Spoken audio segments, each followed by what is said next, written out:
안녕하세요. 직장인의 재테크입니다. 오늘은 북일의 힐스테이트 청약하는 날입니다. 근데 이제 청약에 대한 결정을 아직 못하신 분들도 있을까봐 원래는 어제 좀 했어야 되는데 어제 잠들어 버려서 오늘 올리게 됐습니다. 청약을 넣을지 말지 결정하는 기준인데요.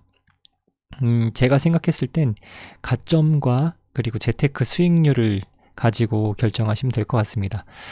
바로 얘기를 해보면 북일의 투자는 10년, 거의 10년이 투자입니다. 지금 보면은 입주자 선정 이후 8년간 전매 제한이 걸리죠.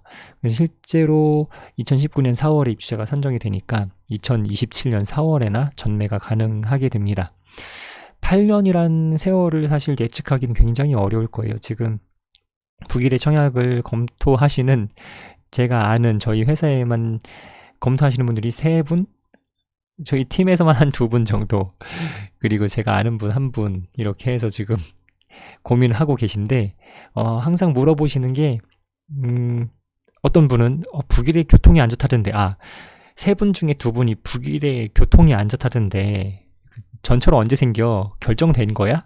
네, 전철이 생기는 건 위신선이랑 그리고 이제 위례 과천선이랑 그리고 트램 위례선 이렇게 다 결정이 돼 있는 거죠. 그리고 운암역이라고 하는 그 가칭의 그 역도 생기는 게 결정이 다 된 거고, 그건 시간만 기다리면 됩니다.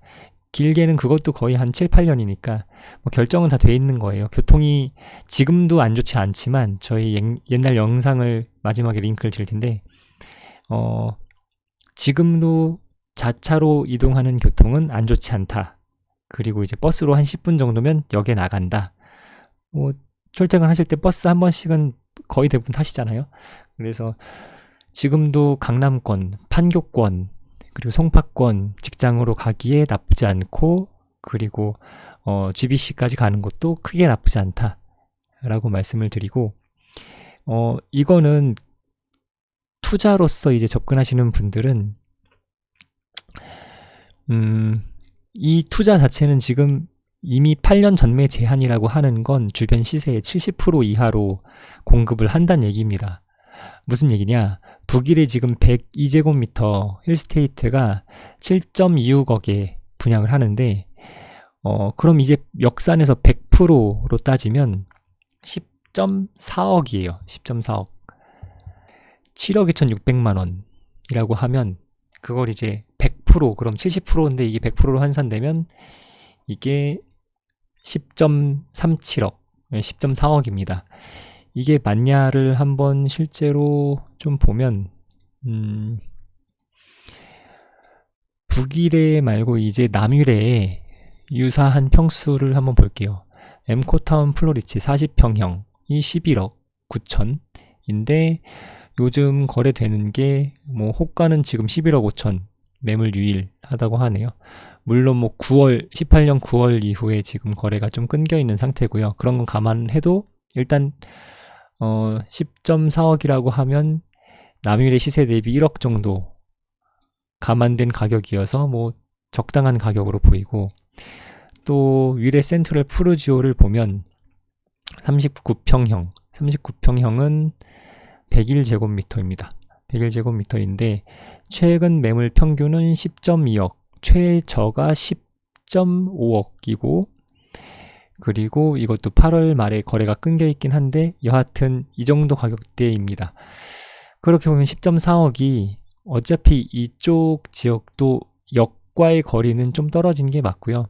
역과의 거리는 좀 떨어진 수준이어서 1억 정도 싸다, 10.4억이라고 환산한다 라고 하는 게 크게 잘못된 가격 같진 않아요.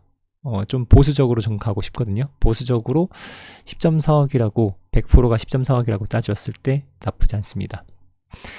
그러면 지금 어떻게 판단을 하시면 되냐? 지금 재테크를 이미 하고 계신 중이다 라고 한다면, 예를 들어서 다른 재테크 수단으로 돈을 불리고 계신다. 어차피 지금 이 청약 대상이 무주택 혹은 1주택이거든요. 그런 분들 대상으로 했을 때 보통 이제 재테크 중이 아니실 수도 있지만 일단은 재테크 중이다 라고 했을 때 부동산 제외 다른 곳에 예를 들어 뭐 주식에 편중이 돼 있다, 채권에 편중이 돼 있다 라고 한다면 수익률에 따라 청약을 하시면 될 것 같아요. 무슨 얘기냐 하면 부동산 제외에 이제 편중이 돼 있으신데 그 수익률이 지금 이게 7억 2,600에 분양을 하는데 이게 이제 8년 동안 엄청 보수적으로 봐서 하나도 안 오른다 라고 했을 때 8년에 지금 주변 시세 100%인 10억 4천에 이제 가까이 간다 라고 했을 때 수익률을 따지면 105% 그러니까 연에 5% 복리니까 이제 3억의 차익을 이제 8년 동안 먹는 건데 5% 연에 5%씩 버시면 그 수익을 얻을 수 있어요. 무슨 말이냐 하면 이제 부기를 분양을 받았어요.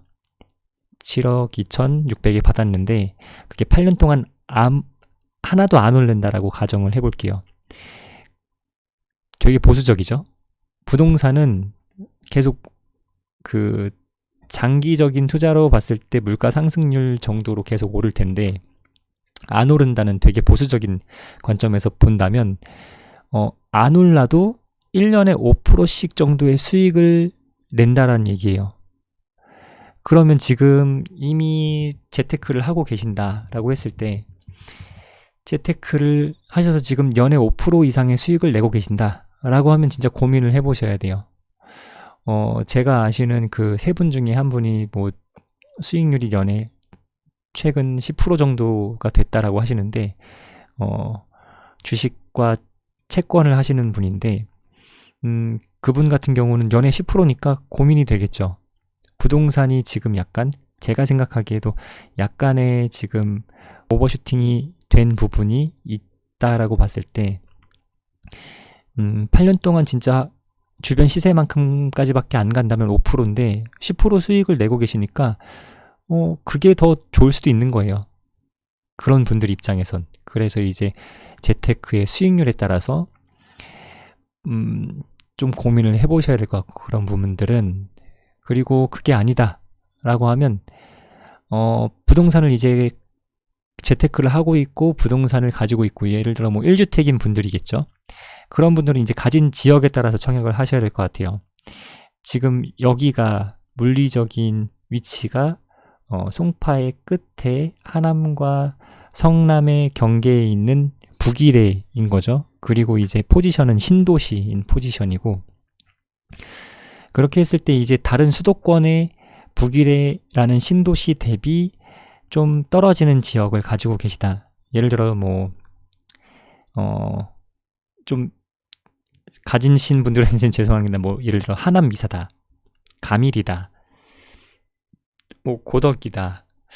고덕까지 모르겠네요.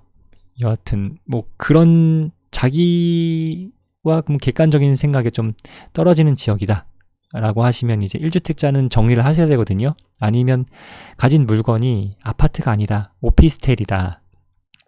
근데 오피스텔도 이제 수익률이 좀 떨어진다 라고 하시면 그런 걸 정리하고 이제 들어오셔도 되죠. 그래서 가진 지역과 가진 물건의 성향에 따라서 결정을 하시면 될 것 같고요. 재테크를 안 하고 계신다. 굉장히 이런 분들이 많을 거예요. 이제 아무것도 안 해서 이제 종잣돈을 좀 모으셔서 이제 전세 계속 사시다가 청약을 하신다라고 하면 이걸 따져보셔야 돼요. 이제 북일에도 이제 힐스테이트가 끝이 아니니까 공공분양 조건이 된다. 내년에 이제 공급 예정인 공공분양에 들어갈 조건. 대표적으로 이제 청약 통장에 금액이 많으시다거나 아니면 이제 내년까지 뭐 3년, 결혼 3년 내에 뭐 2자녀가 된다거나 뭐 미성년 자녀가 뭐 3자녀 이상이다거나 이런 공공분양의 조건들 제가 이제 다른 영상에서 설명을 하나 드린 게 있으니까 그걸 보시면 공공분양에 당첨될 조건들을 아실 수 있는데 그걸 보시면은 공공분양의 조건이 된다라고 하면 무조건 공공분양 가시는 게 좋죠. 공공분양 지금 나오는 위치들도 나쁘지 않거든요. 브랜드가 어떻게 될지 모르겠지만 요즘엔 뭐 그 위례 같은 경우도 지금 뭐 자이도 있고 뭐 하잖아요. 레미안도 있고 그래서 그런 조건을 가지신 분들은 좀 더 기다려 보시는 것도 좋고, 고가점이다. 여기서 얘기하는 고가점은 65점 이상 정도가 된다. 60점 뭐 후반이 된다. 라고 하시면 고민해 보셔야 되는데, 그때는 이제 조건이 되면 상황에 따라서 청약을 한번 쉬시는 것도 좋죠. 근데 이건 좀 리스키하긴 해요. 리스키하긴 합니다. 왜냐면 이제 공급될 예정인 지역이 이제 우미린부터 시작해서 7억대를 끊을 것으로 예상이 돼요. 7억 8천, 8억. 이제 최저가가 이제 거의 8억대라고 보셔도 됩니다. 우미린 이제 A4-B 빼고는 8억대를 갈 거여서 공공분양 그리고 우미린 빼고는 이제 거의 8억대부터 시작한다고 보셔야 돼요. 8억대, 그러니까 이제 요 금액 1억 차이 정도가 굉장히 크거든요. 왜냐면 자기가 가진 자산의 예를 들어 3억이면 1억이라고 하면 엄청 큰 거죠. 3분의 1이죠. 그래서 거의 도전하지 못할 금액대로 갈 수 있어요. 어떤 분들에게는. 그래서 이것들을 좀 생각하셔서 청약을 하셔야 됩니다. 이도 저도 아니다 라고 하면 무조건 청약을 넣으시는 게 좋고요. 일단 여러 번 지원해야 될 확률이 조금이라도 높아지겠죠. 그래서 오늘은 여기까지 청약을 넣어야 될지 말아야 될지 좀 고민되시는 분들을 위해서 제 나름대로 좀 논리를 만들어 봤고요. 오늘 청약을 넣으실 분들은 청약에 이제 굉장히 그 모집 공고에 작게 들어간 글씨까지 한번 지금 5시 반까지니까 좀 더 읽어보시고 많이 좀 읽어보시고 이제 청약을 꼼꼼히 챙겨서 넣으셨으면 좋겠습니다.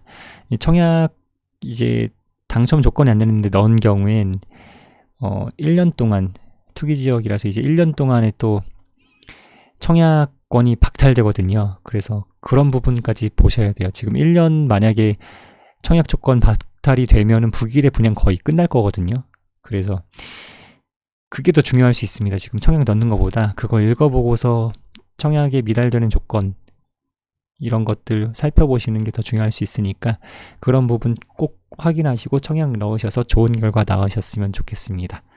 예, 시청해 주셔서 감사합니다.